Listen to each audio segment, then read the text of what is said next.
Hello दोस्तों, आपका हमारे YouTube चैनल कृष्णा में स्वागत है। आज हम आपके लिए एक सच्ची घटना पर आधारित स्टोरी लाए हैं। एक बार की घटना है। महात्मा बुद्ध के सबसे प्रिय और करीबी शिष्य आनंद एक बार कहीं जा रहे थे। तभी रास्ते में उन्होंने देखा कि एक व्यक्ति एक चट्टान के ऊपर बैठकर रो रहा है। यह देखकर आनंद वहीं रुक गए और उस व्यक्ति के पास जाकर उसके दुखी होने का कारण पूछा। वह व्यक्ति अपने आंसू पोंछते हुए बोला, मैं यही पास के ही गांव का रहने वाला एक बदनसीब व्यापारी हूँ। जो भी काम करता हूँ वह बस खराब हो जाता है। व्यापार के चक्कर में मैंने अपनी माँ और पत्नी के गहने गंवा दिए हैं, अपने परिवार को खो दिया और यहाँ तक कि अब तो मेरा घर और खेत भी गिरवी रखा है। मुझे तो लगता है कि मेरी किस्मत ही खराब है। उस व्यक्ति की बात सुनकर आनंद बोले, तुमसे किसने कहा कि तुम्हारी किस्मत खराब है? जरा मैं भी तो जानूं कि तुम्हारी किस्मत में क्या खराबी है। व्यक्ति बोला, पहले मैं खेती करता था, लेकिन हर साल उसमें घाटा होता था। कभी सूखा हो जाता तो कभी ज़्यादा बारिश से फसल ही खराब हो जाती है। कभी आवारा पशु फसल को नुकसान पहुंचाते हैं तो कभी तरह तरह की बीमारियां फसल को बर्बाद कर देती। खेती से मेरे परिवार का गुजारा ठीक से नहीं चल पा रहा था, जिससे परेशान होकर मैंने खेती करना बंद कर दिया और व्यापार करने का निश्चय किया। मैंने पत्नी के गहने बेचकर अपना व्यापार शुरू किया, लेकिन मेरा व्यापार नहीं चला।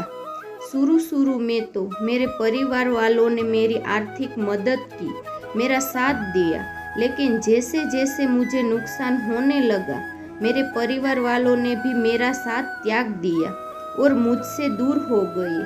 अब तो वह मुझे देखकर अपनी नजरें भी फेर लेते हैं और मुझे ही अपने परिवार की गरीबी और दुर्दशा का जिम्मेदार भी ठहराते हैं। अब तो मुझे अपना जीवन ही व्यर्थ लगने लगा है।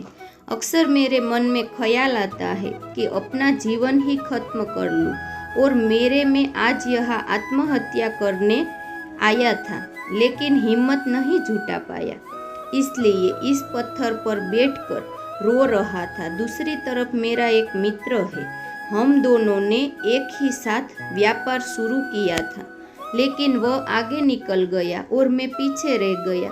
मेरी इस असफलता की वजह से वह हर समय मुझे नीचा दिखाने का प्रयत्न करता रहता है और वह अक्सर मेरे घर आकर अपनी सफलता की बातें करता है। मेरे घर वालों को बताता है कि कैसे उसने इतनी मेहनत करके इतना अच्छा व्यापार बना लिया, और वह अक्सर अपने फलते फूलते व्यापार के किस्से मुझे और मेरी पत्नी, मेरे माँ बाप को सुनाता है, जिसे सुनकर मेरे घर वाले उनकी प्रशंसा करते हैं, लेकिन मेरी बुराई करते हैं, मुझे नकारा और कम दिमाग का कहते हैं। मेरी पत्नी और माँ मुझे बात बात पर ताना मारते हैं, जिससे मुझे बहुत दुख पहुंचता है और कई बार खुद की नाकामयाबी पर क्रोध भी आता है, लेकिन मुझे समझ नहीं आता मैं क्या करूं। उन भिक्षु आनंद ने पूछा, तुम्हें किस बात का दुख होता है? अपने असफल होने का या फिर मित्र के सफल होने का? सवाल सुनकर वह व्यक्ति एक पल के लिए सोचने लग गया, फिर बोला, अगर सच कहूँ तो मुझे अपने असफल होने का उतना दुख नहीं होता जितना कि मित्र के सफल होने का होता है।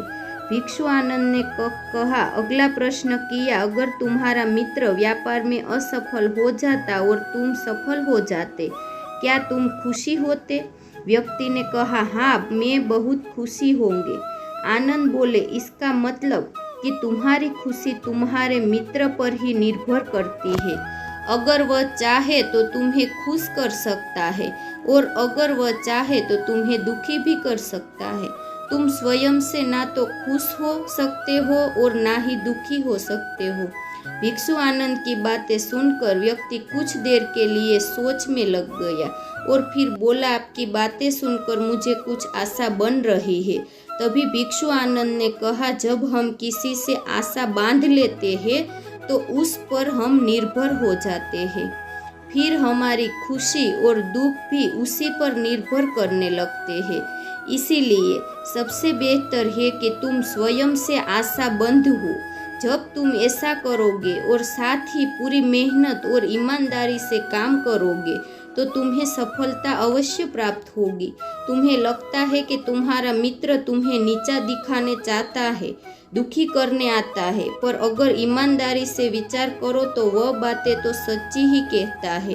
वह अपने संघर्ष और अनुभव की बातें बताता है, तो उन बातों से बहुत कुछ सीख सकते हो। तुम्हें तो इसके लिए उसका धन्यवाद भी करना चाहिए कि तुम्हें घर बैठे इतने सारे अनुभव मिल रहे हैं। तुम उन अनुभवों का लाभ उठाओ, नई शुरुआत करो, ईमानदार से कर्म करते जाओ, हार मत मानो। एक दिन तुम्हें सफलता जरूर मिलेगी। आज तुम जिसे अपना बुरा वक्त या बुरी किस्मत कह रहे हो, एक दिन यह बदल जाएगी और इसी के साथ तुम्हारे सोच और विचार भी बदल जाएंगे। और देखना, जब तुम्हारा अच्छा समय शुरू हो जाएगा तब तुम्हारा मित्र भी तुम्हें अपनी सफलताओं की कहानियां नहीं सुनाएगा। तब वह तुम्हें अपनी सफलताओं और परेशानियों की बातें सुनाएगा ताकि तुम उसकी बातें सुनकर भ्रमित हो जाओ, तुम्हारा आत्मविश्वास डगमगा जाए और तुम गलत निर्णय ले सको। लेकिन उस समय भी तुम्हें अपनी ही बुद्धि का प्रयोग करना होगा, स्वयं पर विश्वास रखना होगा। जिस प्रकार तुम्हारा मित्र आज तुम्हें दुखी करने आता है, वैसे ही वह उस समय तुम्हें दुखी करने जरूर आएगा, क्योंकि जिस तरह उसे दुखी देखकर तुम्हें मजा आता है, ठीक उसी तरह उसे भी तुम्हें दुखी देखने में उतना ही मजा आता है। व्यक्ति ने कहा, आपने सही कहा मुनिवर, लेकिन मेरा सबसे प्रमुख दुख यह है कि मेरे परिवार के लोग भी इसमें शामिल हैं। वास्तव में तो मैं अपने परिवार के लिए अच्छा करना चाहता था, उन्हें खुश रखना चाहता था, लेकिन वह भी मेरी बातों और भावनाओं को नहीं समझ रहे हैं और मुझे गलत समझ रहे हैं। पिछले कुछ समय से तो वह मेरे साथ भी नहीं है। भिक्षु आनंद ने उस व्यक्ति को समझाते हुए कहा, हम हमेशा चाहते हैं कि हम जो कुछ भी करें लोग उसके लिए हमारी प्रशंसा करें, लेकिन आमतौर पर ऐसा नहीं होता। लोग हमारे प्रयासों के तारीफ नहीं करती, जिससे हम दुखी हो जाते हैं। हमें लगने लगता है कि हमारे मित्र, हमारे रिश्तेदार वाले सब स्वार्थी हैं। लेकिन अगर तुम किसी को अपना परिवार मानते हो और उसके लिए कुछ करना चाहते हो, तो फिर तुम ऐसा क्यों सोच सकते हो कि तुम दूसरों के लिए कुछ कर रहे हो। वास्तव में तो तुम अपनी खुशी के लिए कुछ कर रहे हो, क्योंकि उन्हें खुश देखकर तुम्हें खुशी होती है। अगर ऐसा करने समय यह मानकर चलते हो कि तुम दूसरों के लिए कुछ कर रहे हो तो तुम दुखी रहोगे। लेकिन अगर तुम्हें लगता है तुम स्वयं के लिए कर रहे हो तो तुम खुश रहोगे, क्योंकि जब हम स्वयं के लिए कुछ करते हैं या करना चाहते हैं तो हमें इसके लिए सांत्वना की जरूरत नहीं होती। भिक्षु आनंद की यह बातें सुनकर उस व्यक्ति के चेहरे के भाव पूरी तरह से बदल गए। उसने कहा, आप सही कह रहे हैं मुनिवर, मैं समझ गया। अब तक मेरी किस्मत इसलिए खराब थी क्योंकि वह दूसरों के हाथों में थी, लेकिन अब से मैं अपनी किस्मत को अपने हाथों में रखूंगा। फिर से प्रयत्न करूंगा, पूरी लगन और ईमानदारी से काम करूंगा और जब तक सफलता नहीं मिल जाती चैन से नहीं बैठूंगा। उस व्यक्ति की बात सुनकर भिक्षु आनंद मुस्कुराए और उसे एक छोटी सी डिबिया देते हुए कहा, इस डिबिया को हमेशा साथ रखना। इसमें एक ऐसा मंत्र है जो तुम्हें किसी भी दुख से भी बाहर निकाल लेगा, लेकिन इस डिबिया को तभी खोलना जब तुम्हारे सारे रास्ते बंद हो जाए, कोई उम्मीद नजर ना आए और तुम्हें लगने लगे कि सब व्यर्थ है, यह दुनिया भी व्यर्थ है और यहाँ रहना भी व्यर्थ है। व्यक्ति ने भिक्षु आनंद का धन्यवाद किया और उस कहानी को लेकर वो अपने घर वापस आ गया। उसने नए उत्साह के साथ दोबारा अपने व्यापार की शुरुआत की और इस बार उसका व्यापार चल निकला। अपनी मेहनत और लगन के बल पर बस कुछ ही सालों में वह एक महान व्यापारी बन गया। उसके परिवार वाले भी उसके साथ आ गए और उसका जीवन बहुत ही सुख शांति और समृद्धि के साथ बीतने लगा। लेकिन समय और किस्मत के खेल को आज तक ना कोई समझ पाया है और ना कोई समझ पाएगा।